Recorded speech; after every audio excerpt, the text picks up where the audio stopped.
अगर आप शांति की परिभाषा देखें तो आपको यह युद्ध की स्थिति के अंत के रूप में परिभाषित मिलेगी। खैर, यह शांति की एक अच्छी परिभाषा है, पर हमारी दुनिया ने शायद ही कभी इसे अनुभव किया है। समाचारों में लगातार किसी नए संघर्ष, किसी और युद्ध की घोषणा होती रहती है, और मानव जाति ने, जैसा कि एक राजनीतिक नेता ने एक बार कहा था, यह खोज लिया है कि शांति बनाना युद्ध करने से कहीं ज्यादा कठिन है। यही समस्या प्राचीन दुनिया में भी थी। दुनिया शांति की आकांक्षा कर रही थी। उनकी उम्मीदें तब पूरी होती हुई लगीं जब शक्तिशाली रोमन साम्राज्य का उदय हुआ। वास्तव में सम्राट सीजर ऑगस्टस ने पैक्स रोमाना की स्थापना की थी। यह रोम की शांति थी। इसने कई वर्षों तक व्यवस्था और युद्ध से मुक्ति तो दिलाई, लेकिन अंततः यह फिर से खून खराबे और युद्ध में बदल गई। मुझे यह विडंबना लगती है कि ठीक उसी समय जब सीजर ऑगस्टस का शासन था, जिस सम्राट ने रोम की शांति स्थापित की थी, यीशु मसीह शांति के राजकुमार का जन्म हुआ। आप जानते हैं, उस समय दुनिया की शांति की एकमात्र आशा रोमन सरकार पर टिकी थी, लेकिन परमेश्वर की योजना में स्थायी शांति की असली आशा अब एक चरनी में पड़ी थी। और आप जानते हैं, आज भी यीशु हर उस व्यक्ति को जो उस पर विश्वास करता है, वह अनमोल उपहार देता है, जिसके बारे में प्रेरित पौलुस अब यहां लिखने जा रहे हैं, जैसे ही हम फिर से रोमियों की ओर लौटते हैं। अब हम अध्याय 5 और पद 1 पर हैं। शुरू करने से पहले मैं आपको बता दूं, यह वह सबसे महत्वपूर्ण शांति है जो आपको जीवन में कभी मिलेगी। पौलुस इसे पहले पद में इस तरह कहते हैं, इसलिए जब हम विश्वास के द्वारा धर्मी ठहराए गए हैं, तो हमारे प्रभु यीशु मसीह के द्वारा परमेश्वर के साथ हमारी शांति हो गई है। अब तक रोमियो की पुस्तक में हमारी ज्ञान यात्रा के दौरान पौलुस ने हमें पहले 3 अध्यायों में धर्मी ठहराए जाने की आवश्यकता दिखाई है। फिर उन्होंने चौथे अध्याय में धर्मी ठहराए जाने का उदाहरण दिया, अर्थात परमेश्वर के साथ सही संबंध में आना। अब पौलुस केवल धर्मी ठहराए जाने को समझाना या उसका उदाहरण देना नहीं चाहते। वह हमें धर्मी ठहराए जाने के आशीर्वाद, उसके परिणाम देना चाहते हैं। और यहां जो पहला आशीर्वाद वे हमें देते हैं, वह है परमेश्वर के साथ शांति। जब हम विश्वास के द्वारा धर्मी ठहराए गए हैं, प्रभु यीशु मसीह के द्वारा परमेश्वर के साथ शांति हो गई है। अब मैं उन 2 विशेषताओं की ओर ध्यान दिलाना चाहता हूं जो मसीह के द्वारा परमेश्वर के साथ शांति में हैं। पहली बात, यहां परमेश्वर के साथ शांति स्पष्ट रूप से दिखाई गई है कि यह पूरी तरह से मुफ्त है। पौलुस यहां लिखते हैं कि यह शांति विश्वास के द्वारा धर्मी ठहराए जाने पर आधारित है। अब पौलुस पहले ही यह जोर दे चुके हैं कि उद्धार केवल विश्वास के द्वारा है। तीसरे अध्याय में उन्होंने 23 और 24 पदों में लिखा, सब ने पाप किया है और परमेश्वर की महिमा से रहित हैं, और मसीह यीशु में जो छुटकारा है, उसके द्वारा वे अनुग्रह से मुफ्त में धर्मी ठहराए जाते हैं। तो यह शांति का उपहार मुफ्त है। समस्या यह है कि लोग सोचते हैं कि वे परमेश्वर के साथ शांति संधि करके स्वर्ग में प्रवेश पा सकते हैं। उन्हें लगता है कि वे इतने बुरे नहीं हैं। असल में वे यह सुनना भी नहीं चाहते कि स्वर्ग मुफ्त होना चाहिए, क्योंकि वे कभी भी इतने अच्छे नहीं हो सकते कि अपने प्रयासों से उसमें प्रवेश पा सकें। वे तो यह भी नहीं सुनना चाहते कि वे परमेश्वर के साथ युद्ध में हैं, कि वे परमेश्वर के शत्रु हैं। लेकिन क्या आप जानते हैं कि बाइबल यह बहुत स्पष्ट रूप से बताती है कि परमेश्वर और मनुष्य के बीच शत्रुता है, कि पापी मानवता और सर्वशक्तिमान परमेश्वर के बीच सचमुच एक युद्ध की स्थिति है। असल में पौलुस ने इसका वर्णन 8वें अध्याय के 5 से 7 पदों में किया है, जहां वह लिखते हैं, जो लोग शरीर के अनुसार जीवन जीते हैं, वे शरीर की बातों पर मन लगाते हैं, और जो मन शरीर पर लगा है, वह परमेश्वर से शत्रुता रखता है। यहां जो शब्द शत्रुता है, उसका अनुवाद घृणा भी किया जा सकता है। अविश्वासी का मन और हृदय परमेश्वर के प्रति घृणित होता है। मैं आपको बता दूं, तटस्थता जैसी कोई चीज नहीं है। आप या तो परमेश्वर के मित्र हैं या शत्रु। अब अगर आप सड़क पर किसी आम आदमी से पूछें कि क्या वह खुद को परमेश्वर का शत्रु मानता है, तो वह कहेगा, अरे बिल्कुल नहीं, मैं परमेश्वर का शत्रु नहीं हूं। आप किसी आम अविश्वासी से पूछें, क्या तुम परमेश्वर से घृणा करते हो, और वह जवाब देगा, अरे बिल्कुल नहीं, मैं परमेश्वर से घृणा नहीं करता।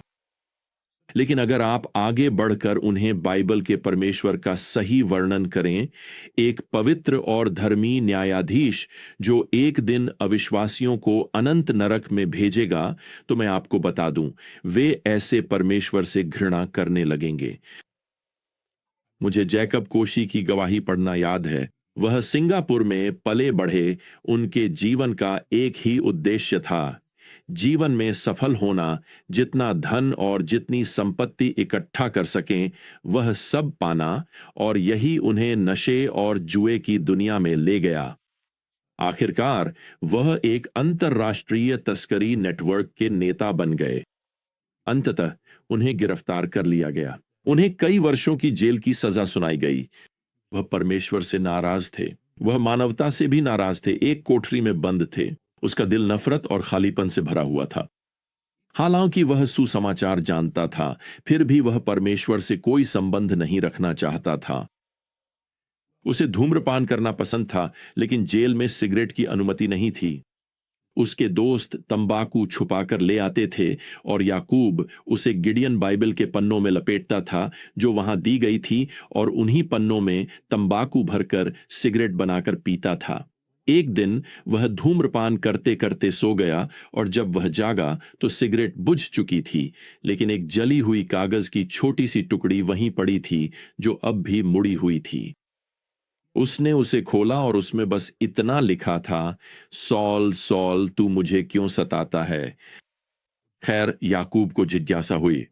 उसने एक और गिडियन बाइबल मंगवाने के लिए कहा, और आखिरकार उसने पूरा विवरण प्रेरितों के काम अध्याय 9 में पाया, जहां सॉल का रूपांतरण बताया गया है, जो यीशु मसीह से घृणा करता था।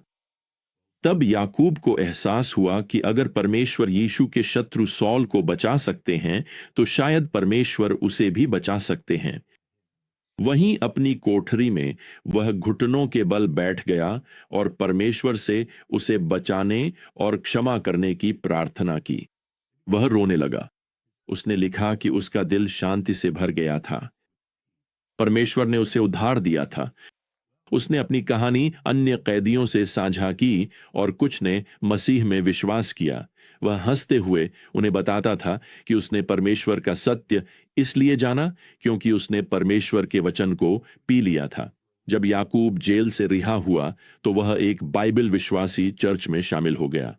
उसने एक युवा मसीही महिला से विवाह किया और वे दोनों सुदूर पूर्व में मिशनरी के रूप में सेवा करने लगे। आप जानते हैं, याकूब को शांति का उपहार मिला था। यह परमेश्वर के साथ शांति बिल्कुल मुफ्त थी।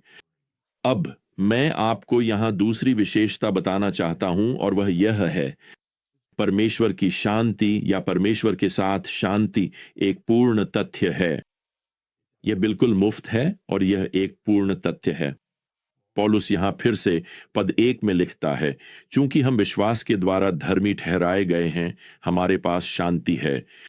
अब आप देखेंगे कि वह यह नहीं लिखता, हमें अंततः शांति मिल जाएगी या हम इसकी ओर काम कर रहे हैं। नहीं, वह कहता है हमारे पास है। वास्तव में भूतकाल का क्रिया रूप यह दर्शाता है कि यह एक स्थापित तथ्य है। प्रियजनों, आप परमेश्वर के साथ शांति में नहीं बढ़ते। आप परमेश्वर के साथ शांति पाने के लिए मेहनत नहीं करते। यह एक मुफ्त उपहार है। यह आपको उसी क्षण दिया जाता है जब आप अपना हृदय परमेश्वर की ओर मोड़ते हैं और कहते हैं, परमेश्वर, मैं एक पापी हूं और मैं पूरी तरह से आपके पुत्र पर निर्भर हूं कि वह मुझे बचाए और क्षमा करे। मैं आपको बताता हूं, आपके जीवन के उसी क्षण आप धर्मी ठहराए जाते हैं।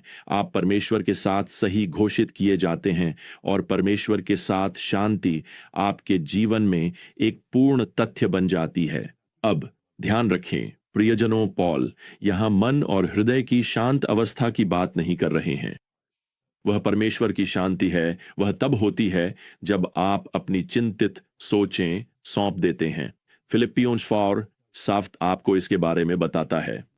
पॉल यहां परमेश्वर की शांति की नहीं बल्कि परमेश्वर के साथ शांति की बात कर रहे हैं, अर्थात आपके और परमेश्वर के बीच जो शत्रुता थी वह हमेशा के लिए समाप्त हो गई है। अब मैंने अविश्वासियों से बात की है जो कहते हैं कि उन्हें शांति का एहसास होता है। वे ध्यान, योग या शाम को झील के किनारे बैठने जैसी चीजों के माध्यम से मन की शांत अवस्था का अनुभव करते हैं। उन्हें शांति महसूस होती है। यह संभव है कि एक अविश्वासी शांति की भावना का अनुभव करे, लेकिन वह शांतिपूर्ण भावना भ्रामक और अस्थायी होती है। परमेश्वर के साथ शांति कोई अस्थायी भावना नहीं है, यह एक शाश्वत सत्य है। अगर आपने आज तक मसीह पर विश्वास नहीं किया है तो यह समझ लें, आप तब तक परमेश्वर के साथ सच्ची शांति नहीं पा सकते जब तक आप परमेश्वर के पुत्र शांति के राजकुमार को अपना उद्धारकर्ता और प्रभु स्वीकार नहीं करते। आपको यह समझना चाहिए कि शांति के राजकुमार ने वह शांति संधि लिखी है जो आप परमेश्वर के साथ कर सकते हैं। उन्होंने इसे अपने क्रूस पर लिखा। आप यूं कहें तो उस पर हस्ताक्षर करते हैं जब आप उनसे अपने उद्धारकर्ता और मुक्तिदाता बनने के लिए कहते हैं, और जब आप उस पर व्यक्तिगत रूप से हस्ताक्षर करते हैं, जब आप उसकी मुक्ति का मुफ्त उपहार स्वीकार करते हैं, तो क्या होता है जानते हैं? कुछ उपहार ऐसे होते हैं जो लगातार मिलते रहते हैं, और यह पहला उपहार है शांति का उपहार। आखिरकार परमेश्वर के साथ शांति। तो अगली बार तक प्रियजनों, प्रभु यीशु मसीह का अनुग्रह, परमेश्वर का प्रेम और पवित्र आत्मा की संगति आप सभी के साथ बनी रहे। आमीन।